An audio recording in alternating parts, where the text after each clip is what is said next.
प्रकृत्या सुरम्यम विशालम प्रकामम सरितार हार ललामम निकामम हिमाद्री ललाटे पदे चैव सिंधु अयम भारतीयम सदा पूजनीय। हम भारतीय कितने सौभाग्यशाली हैं, जहाँ एक और हिमालय माँ भारती का मुकुट बना हुआ है तो दूसरी ओर समुद्र माँ भारती के चरणों को पखारता हुआ दिखाई दे रहा। हमारे देश की नदियां आपस में गले मिल रही हैं। गंगा यमुना सरस्वती मिल करके पूरे देश के लोगों को एक संदेश देने का काम कर रही हैं। हिंदू मुस्लिम सिख ईसाई, आज हमारा देश 78वां स्वतंत्रता दिवस मना रहा है और हमारे देश में हर्षोल्लास का समय है कि हमारा देश आज 78 वर्ष हुए हमारे देश को आजाद हुए। भारत के प्रधानमंत्री नरेंद्र मोदी जी तीसरे कार्यकाल का पहले बार झंडारोहण लाल किले पे करने जा रहे हैं और हमारा देश जिसे सोने की चिड़िया कहा जाता था,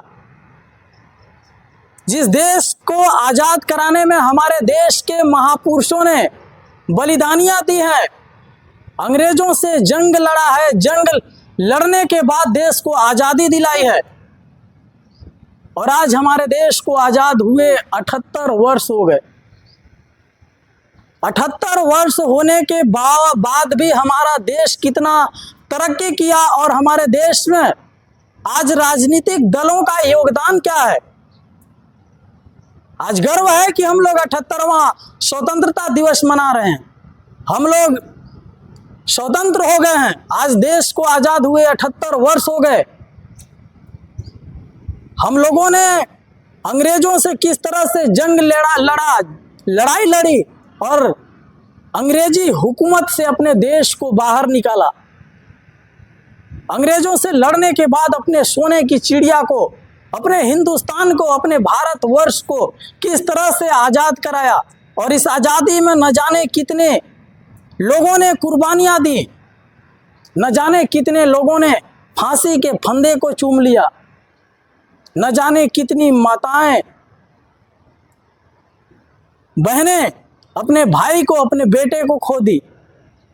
लेकिन आज हम बात करें आज के राजनीतिक दौर की कि किस तरह से हम लोगों ने लड़ाई लड़ी अंग्रेजों के खिलाफ और इस लड़ाई में केवल एक समुदाय या एक धर्म या मजहब को मानने वाला लोग ही लड़ाई नहीं लड़ रहा था, बल्कि आज़ादी की लड़ाई हिंदू मुस्लिम सिख ईसाई, किसान मजदूर, नौजवान बूढ़े, देश के तमाम लोगों ने मिल करके देश के आज़ादी के लिए लड़ाइयाँ लड़ी और हमारे देश में अनेक प्रकार के गाने बजे। हिंदू मुस्लिम सिख ईसाई आपस में सब भाई भाई। यही है हमारा देश, जहां से दुनिया को वसुधा कुटुंबकम का सीख दिया जाता है।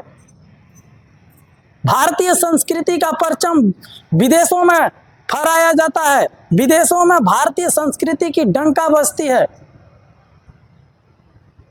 और आज हम लोग पूरी तरह से आजाद हैं, स्वतंत्र हैं, शान के साथ तिरंगे को लेकर के फहराते हैं। किसान मजदूर नौजवान, हिंदू मुस्लिम सिख ईसाई, सारे समुदाय के लोग जिस तरह से गंगा यमुना सरस्वती ये तीनों नदियां मिल करके भारतीय संस्कृति की शोभा बढ़ाती हैं, इस देश के तिरंगे को फहराने के लिए मान और सम्मान बढ़ाती हैं और देश के लोगों को आपस में मिल करके, गले मिल करके, एकता के सूत्र में बंध करके देश की तरक्की के लिए, देश की उन्नति के लिए, आगे बढ़ने के लिए प्रेरित करती हैं। लेकिन आज तो हमारे देश को आजाद हुए लगभग 78 वर्ष हो गए। 78 वर्ष होने के बावजूद भी आजादी से पहले से ही हमारे देश में जाति धर्म मजहब की लड़ाई चलती आ रही है और वो भी अपने देश में। विदेशी हुकूमत ने तो आकर के इसी का फायदा उठाया कि भारत में लोग धर्म जाति मजहब छुआछूत के नाम पे बटे हुए हैं। यहाँ पे लोगों को बांट करके फूट डालो राज करो की नीति अपना करके इस देश को गुलाम किया था। लेकिन भारत के लोग आज भी इस समस्या से बाहर नहीं निकल पाए हैं। जाति, धर्म, मजहब की राजनीति से बाहर नहीं निकल पाए। जहां तक कि सबको पता है, देश के एक एक लोगों को पता है, राजनीतिक दल समेत तमाम देश के लोग, नौजवान, किसान, मजदूर, सरकारी पदों पे कार्यरत तमाम अधिकारी, सबको पता है कि जाति, धर्म, मजहब के नाम पे देश का कभी उन्नति नहीं हो सकता। फिर भी राजनीतिक पार्टियां राजनीतिक रोटी अपनी सेकने के लिए, अपनी राजनीतिक दल को बहुमत हासिल करने के लिए और अपनी सरकार बनाने के लिए किस तरह से जाति, धर्म और मजहब की राजनीति करती हैं, इस चीज को हमें और आपको समझने की जरूरत है। क्योंकि कभी भी जिस देश में जाति, धर्म, मजहब की राजनीतिक दल राजनीति करेंगे, मजहब के नाम पे राजनीति करेंगे, उस देश में कभी भी कुछ भी होना असंभव है। और इस चीज को हमारे देश के लोग, तमाम लोग भली भांति समझते हैं। और हमारे देश को सोने की चिड़िया कभी कहा जाता था। कृषि प्रधान देश था हमारा देश, लेकिन कृषि प्रधान देश हमारे देश को कहा जाता था, लेकिन आज हमारे देश के अंदर, हमारे देश में ही किसानों को सड़कों के ऊपर धक्के खाना पड़ता है। किसानों को अपने हक और अधिकार की लड़ाई लड़ने के लिए सड़कों पे आना पड़ता है। जो देश का किसान देश के लोगों को अन्न देने का काम करता है, सबके पेट भरने का काम करता है, सैनिक, मजदूर, पुलिस, जवान, यहाँ तक कि सारे समुदाय को अन्न देने का काम करता है, आज उन्हीं किसानों को सड़कों पे उतरना पड़ता है अपने हक और अधिकार के लिए।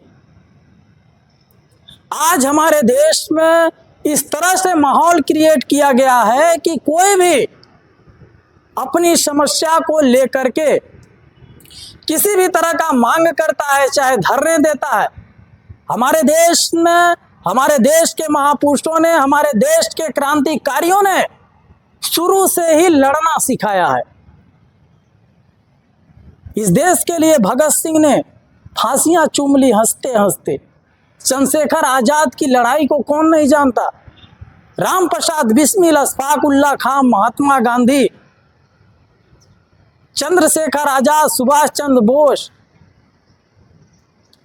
तमाम क्रांतिकारी नेता जो अपने देश की आज़ादी के लिए अपने देश की आज़ादी के लिए अंग्रेजी हुकूमत से लोहा लिया, लड़ाई लड़े, वो भी कल्पना नहीं किए होंगे कि हमारे देश में आज़ादी के बाद, वो भी 78 वर्ष होने के बावजूद भी अपने देश के लोग अपने ही देश में जाति, धर्म, मजहब के नाम पे लड़ाइयाँ लड़ रहे हैं, जो कि शर्म है। शर्म आनी चाहिए देश को। जिस देश के लोगों ने मिल करके अंग्रेजी हुकूमत से लड़ाई लड़ करके देश की मान सम्मान और तिरंगे को शान के साथ फहराने के लिए देश के लोगों के अंदर उत्साह भरा और लड़ाई लड़ने के लिए, अपने हक और अधिकार के लिए लड़ाई लड़ना चाहिए, ये हमारे देश के क्रांतिकारियों ने सिखाया है। लेकिन आज जब नौजवान छात्र अपनी मांग को लेकर के सड़कों पे आते हैं तो अपने देश की सरकारें डंडे चार्ज करवाती है। पुलिस प्रशासन को डंडे चार्ज करने के लिए आर्डर कर देती है कि जाओ छात्रों के ऊपर, पुलिस को कहती है कि जाओ छात्रों के ऊपर डंडे चार्ज करो, लाठी चार्ज करो। अनेक तरह के ड्राइवरों के ऊपर कुछ दिन हिट एंड रन कानून लागू होने वाला था। ड्राइवरों ने अपने हक और अधिकार के लिए लड़ाइयां लड़ी, यहाँ तक कि बहुत से लोगों को सड़कों के ऊपर रात गुजारना पड़ा, बहुत से लोगों ने लाठियां खाए, डंडे खाए, वो भी अपने देश में, आजाद देश में, स्वतंत्र भारत में लाठियां खानी पड़ रही है, वो भी अपने हक और अधिकार के लिए। तो क्या हम लोग पूरी तरह से आजाद हैं? क्या हम लोग पूरी तरह से स्वतंत्र हैं? हम लोगों ने सरकारी हुकूमत से तो आजादी हासिल कर ली है, लेकिन अपने देश के अंदर राजनीतिक दलों के आज भी हम लोग गुलाम बने हुए हैं। राजनीतिक पार्टियां अपने फायदे के लिए कुछ भी करती हैं और हम लोग उस चीज को मानने के लिए तैयार हो जाते हैं। बात आती है किसानों की, मजदूरों की, जवानों की, कोई भी हो, अपने हक और अधिकार की जो लड़ाई लड़ता है उसे देशद्रोही घोषित कर दिया जाता है, देशद्रोह का मुकदमा लगा दिया जाता है। आज हम किसी विशेष प्रोटेस्ट की बात नहीं करेंगे, किसी विशेष धरना प्रदर्शन की बात नहीं करेंगे, लेकिन आप भली भांति जानते हैं कि देश का माहौल किस तरह से क्रिएट कर दिया गया है। आज भी देश में, हमारे देश में हिंदू, मुस्लिम, सिख, ईसाई सब मिलकर आपस में रहते, आपस में मिलकर के, गले मिलकर के देश की उन्नति में काम करते। लेकिन क्या ऐसा हो रहा है? दिल पे अपना हाथ रख के बताइए कि क्या हमारे देश में हिंदू, मुस्लिम, सिख, ईसाई आपस में मिल करके देश की उन्नति के लिए काम कर पा रहे हैं क्या? क्योंकि आज राजनीतिक पार्टियां सारे धर्म, मजहब और समुदाय के नाम पे लोगों को बांट करके राजनीतिक फायदे उठा रही है। हमारा देश जंग लड़ा है अंग्रेजों से जंजीरों में। जब भारत माँ जकड़ी हुई थी अंग्रेजी हुकूमत के खिलाफ, हमारे देश के लोगों ने, हमारे देश के क्रांतिकारियों ने लड़ाइयाँ लड़ी, तब ये देश आज़ाद हुआ है। इस देश के लिए न जाने कितने खून बहाए गए हैं, खून की नदियाँ बह गई हैं।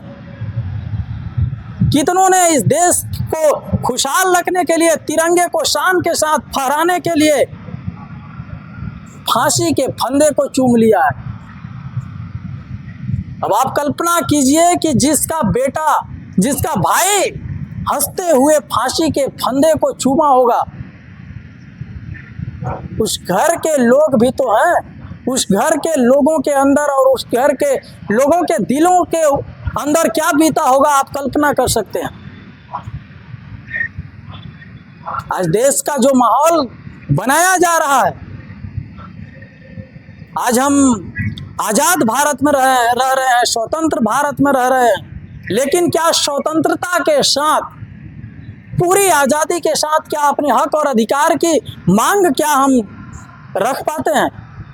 अपने हक के लिए, अपने देश में अपने अधिकार को लेने के लिए लाठी खानी पड़ती है। हम लोगों ने अंग्रेजी हुकूमत से कितना लड़ाइयाँ लड़ी,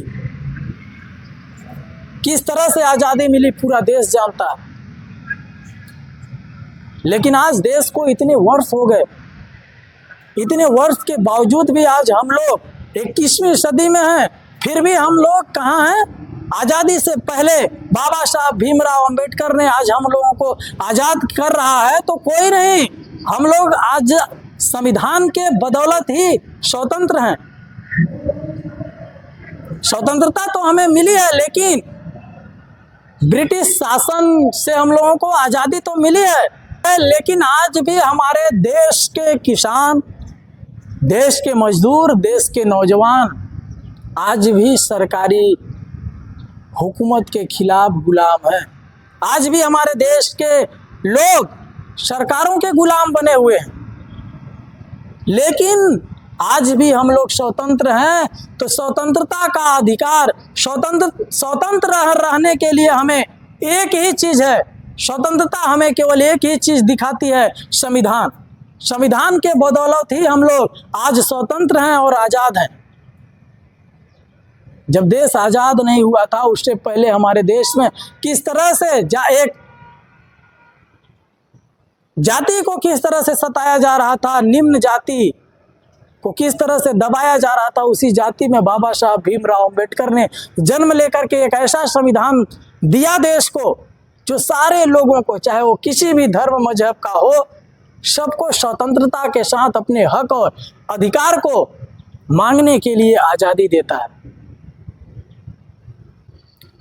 आज हम लोग आज़ाद हैं, 78 वर्ष हो गए आज़ादी के। 78 वर्ष में देश कितना उन्नति किया और किस तरह से अपने देश के अंदर जाति धर्म मजहब के नाम पे, जाति धर्म मजहब में किस तरह से गुलाम बना हुआ है, इस चीज से हम लोगों को निकलने की जरूरत है। आप क्या सोचते हैं स्वतंत्रता दिवस पे 15 अगस्त 2024 के दिन आप क्या सोचते हैं देश के बारे में, और देश को जाति धर्म मजहब से ऊपर उठ करके आगे बढ़ना चाहिए कि नहीं? कमेंट करके जरूर बताइएगा। और क्या सोचते हैं देश के बारे में? आज हम लोग 78वां स्वतंत्रता दिवस मना रहे हैं और 78वां स्वतंत्रता दिवस में माननीय प्रधानमंत्री नरेंद्र मोदी जी लाल किले पे तिरंगा फहराने जा रहे हैं। और देश के बारे में, देश के लोगों को जाति धर्म मजहब से ऊपर उठ करके काम करना चाहिए कि नहीं? कमेंट करके जरूर बताइएगा। ये वीडियो कैसा लगा? यदि ये वीडियो आप लोगों को अच्छा लगा तो लाइक शेयर कमेंट करिएगा और हमारे चैनल को जरूर सब्सक्राइब कर लीजिएगा। तब तक के लिए विदा लेते हैं। जय हिंद।